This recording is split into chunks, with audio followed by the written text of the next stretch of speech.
Welcome to Scenario, the podcast deep dive with critics, revenues, and new ideas. You shared some really fascinating material with us, and today, well, we're diving deep into it.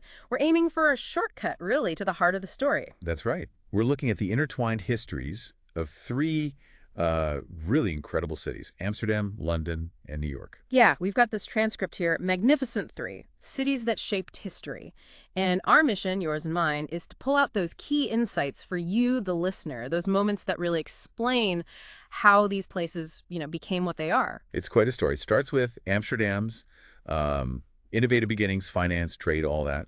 Then London's rise, sort of resilience meets global power. And finally, New York's incredible shift, becoming this, vertical giant. Exactly. And for you listening, it's about grasping those pivotal moments, the drivers behind the change, without wading through absolutely everything yourself. Okay, let's jump in. Amsterdam, about 400 years back. It went, relatively small then, wasn't it? More like villages clustered together. But the transcript kicks off with this amazing scene, 1594, near Dam Square. 10 guys, including a brewer, Martin Spill, and a merchant, Dirk van Os, they're plotting. Plotting to break the Portuguese monopoly on Asian spices. It really does sound like something out of a historical thriller, you're right. But why Amsterdam? What made it the place for such a bold plan? That's the key question, isn't it? The transcript points to a couple of things. First, available capital. You had people with money willing to, take a risk. Okay, capital. And crucially, they knew how to build ships. They had that expertise, essential for these long, dangerous voyages. Right. And then there's the Antwerp connection. Dirk van Os, one of those plotters, he was a refugee from Antwerp. Yes, that's a huge factor. The conflict with Spain drove, half the population out of Antwerp? Many of the most dynamic merchants, skilled workers. And a lot of them ended up in Amsterdam.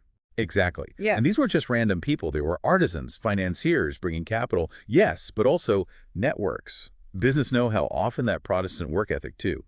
They found fertile ground in Amsterdam. So this group forms the company Fanfare the Company for Distant Lands. They even send Cornelius de Houtman to Lisbon, basically to spy on the Portuguese trade routes.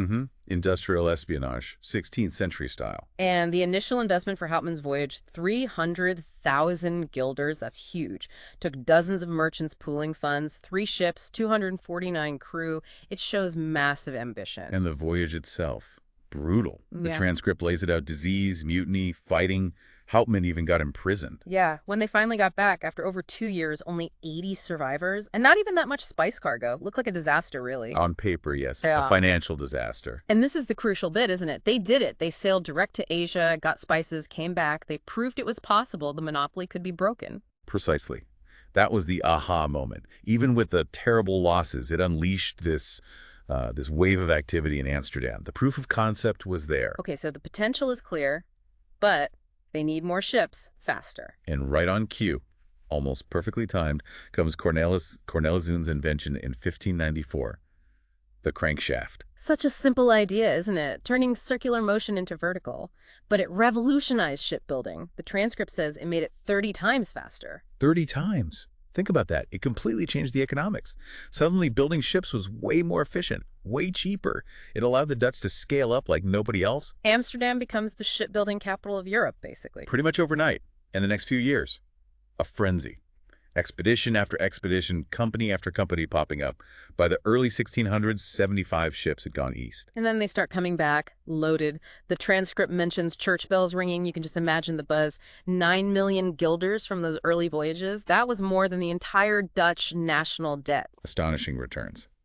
But, like the transcript says, this free-for-all, all these competing Dutch companies, it wasn't sustainable. They were driving up prices against each other in Asia. Plus, they still had the Portuguese and Spanish to worry about. Right. They needed to consolidate, to compete effectively and defend themselves. Enter the VOC, the Verenigde Oostindische Company, the Dutch East India Company, 1602. Dirk van Os even used a room in his house as the first office. And this is where it gets really innovative, capitalism-wise. The transcript highlights this. Ordinary people could buy shares. Carpenters, maids, artisans. Over 1,000 people invested initially, 3.68 million guilders. That's incredible. It wasn't just for the super rich anymore. It tied the whole nation's interest to this global venture, didn't it? Absolutely. A precursor to modern shareholder capitalism. The fact that Van Os's house was the hub, With everyday folks investing, it just underscores that democratization. But it required a new mindset, right? The VOC wasn't about investing in one trip. It was long-term, 10 years. That must have felt strange. A huge shift. And to make that work, to let people buy and sell these long-term shares, they basically invented the first formal stock exchange. Started on a bridge, then a church. And finally, its own dedicated building designed by Hendrik de Keyser. It formalized everything, changed how capital moved. So with this financial powerhouse, Amsterdam just booms. Huge urban expansion, early 17th century. They had the money now, thanks to the VOC paying off that debt. Massive land reclamation, hundreds of bridges, thousands of houses, population soared. It became, what, the third largest city in Europe. And it wasn't just random sprawl. The transcript notes it was planned. Designated areas for commerce, for housing. And those famous canals, of course. With the unique feature of gardens behind the houses, private green space right in the city. That was pretty novel. And the houses themselves, designed for the nuclear family, husband, wife, kids, a shift from older ways of living. We're reflecting a new idea of the individual, the private sphere, which ties into that Dutch idea of gezelligheid, coziness, intimacy in the home. Okay, let's shift focus. London, same time, early 17th century. The transcript says it's lagging behind Amsterdam commercially, still mostly inside its old medieval walls. Yeah, much smaller, different vibe. While Amsterdam's innovating financially, London's economy is, well, more traditional. But the pubs, the transcript highlights their importance. Ah, the classic pub. Social hubs, but also commercial ones. Places to get information, right? Crucial for trade. Apparently, standing while drinking helped you overhear gossip. Valuable intel. Huh. And then there's that great story about Henry Hudson. He pitches an idea to London's Muscovy Company. They turn him down. But the Dutch consul in London, Emmanuel van Meteren, he overhears about it. And snaps him up for the VOC. What a moment. London missed out there. Big time. Van Meteren saw the potential, acted fast. And the rest, as they say, is history. Because Hudson, sailing for the Dutch, doesn't find the Northeast Passage. Nope. Ends up exploring that river in North America, finds beavers, loads of them. Their pelts were like gold back in Europe. And that leads to the Dutch colony, New Netherland.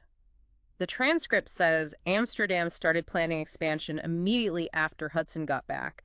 They saw the opportunity. A Dutch foothold in the New World, fueling Amsterdam's growth. Meanwhile, back in England, their economy was changing too. The transcript mentions the Black Death, centuries earlier. Devastating. Halved the population. But the resulting labor shortage shifted things towards sheep farming. Wool production boomed. And London becomes a big exporter of raw wool, much of it going to Amsterdam to be made into cloth. Exactly. But eventually the English thought, hang on, we could do that finishing part ourselves, add more value. So mid-17th century, they start attracting weavers, skilled workers from the Netherlands, Huguenots from France. Many settled in London's East End. The transcript describes their houses, those distinctive big windows for light to work the looms. And this textile industry helps London grow. Port activity increases, population expands beyond the old walls. But this expansion wasn't smooth. There were tensions. The transcript mentions King Charles I clashing with the City of London over development plans. He had grander ideas, more like European cities. Right, but the city guarded its independence fiercely. These tensions even fed into the English Civil War, eventually leading to Charles I's execution. Wow. And an interesting side effect of all this upheaval, formal banking starts to take root in London. Jewish bankers return under Cromwell, setting up on Lombard Street. Yeah, Lombard Street becomes a financial heart, and the transcript notes how the early bank logos resembled pub signs using symbols because not everyone could read. London's slowly catching up financially, but the rivalry with Amsterdam is heating up. The First Anglo-Dutch War breaks out over trade routes. The competition was getting fierce. Let's cross the Atlantic again. New York's beginnings. The Dutch West India Company, founded 1623, gets the monopoly for the Americas. Right, and in 1624 they start recruiting settlers for New Netherland. The transcript points out it wasn't actually that easy to get people to go, even from the prosperous Netherlands. They ended up with a real mix, including French-speaking Walloons. The first settlement, New Amsterdam, was all about the fur trade initially, wasn't it? Those beaver pelts Hudson found. That was the main draw, yes. But there was early conflict with Native American tribes, and they consolidated the settlers onto Manhattan Island under Peter Minuit. Which leads to the famous Purchase of Manhattan in 1626. Minuit pays the Lenape about 60 guilders worth of goods. And the transcript rightly emphasizes this wasn't a sale in the European sense.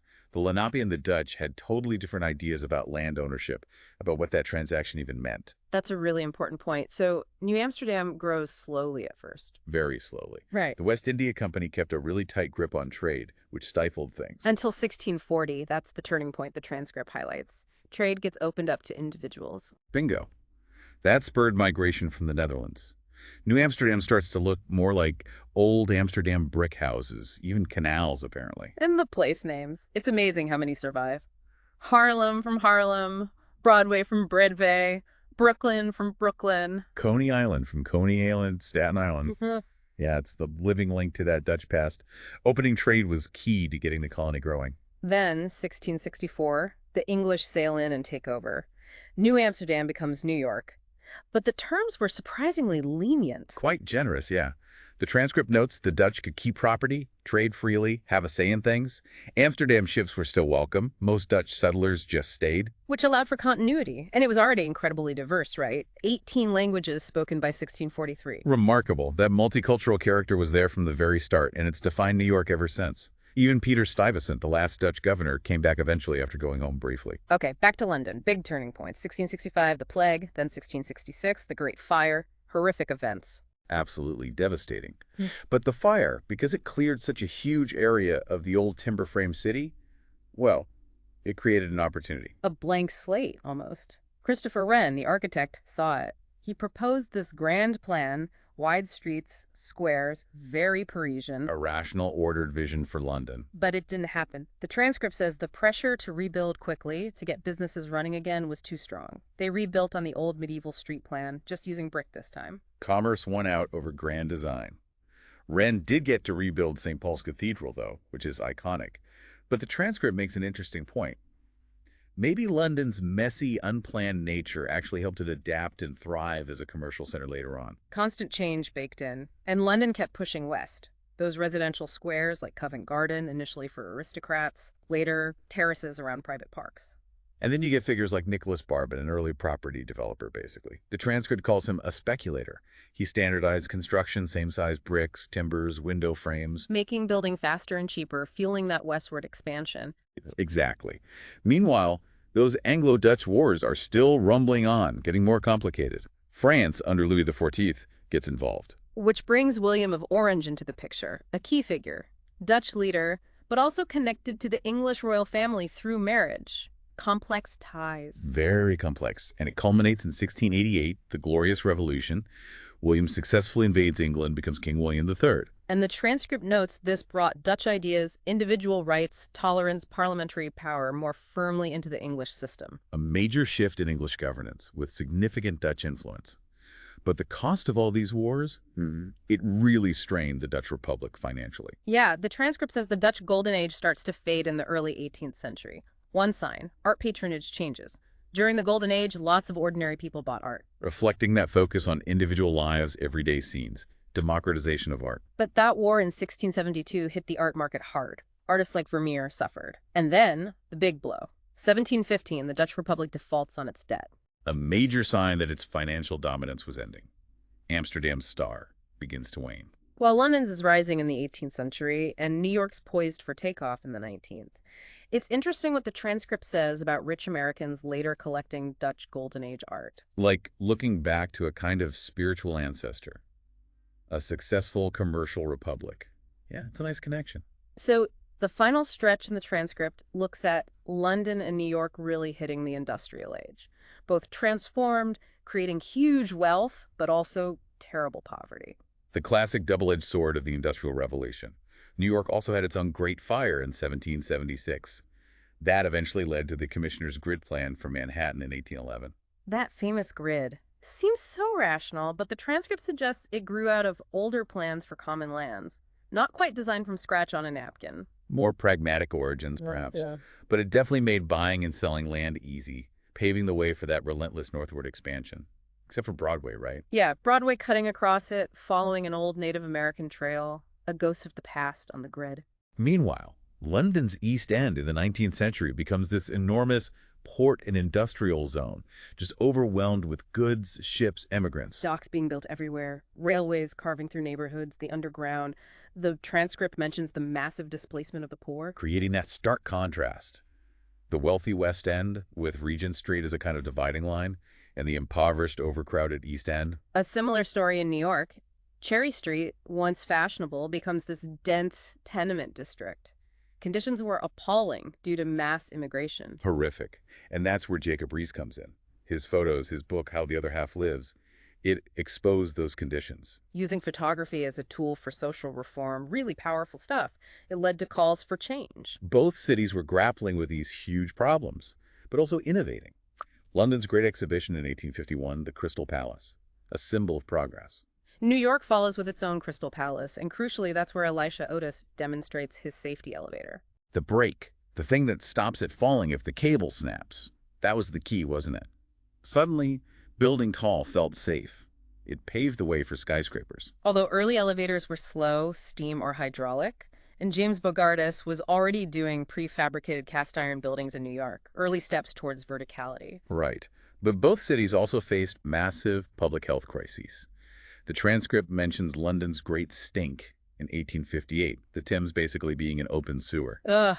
And the deadly smog episodes, the pea supers, air pollution was terrible. These crises, though awful, eventually forced innovation in sanitation, in public health, in infrastructure, shaping the modern cities we know. It really has been an incredible journey, hasn't it? Charting the rise and fall and transformation of Amsterdam, London, and New York. Each one in its time was grappling with challenges, driving innovation. Absolutely. They learned from each other, competed with each other, influenced each other in countless ways. So here's something to think about, a final thought for you listening. How do the lessons from these three giants, their embrace of commerce, yes, but also how they dealt with disaster, their mix of planning and chaos, those deep struggles with inequality, how do those echoes still resonate in the way our cities develop today? This is all. Thank you, and to the next podcast.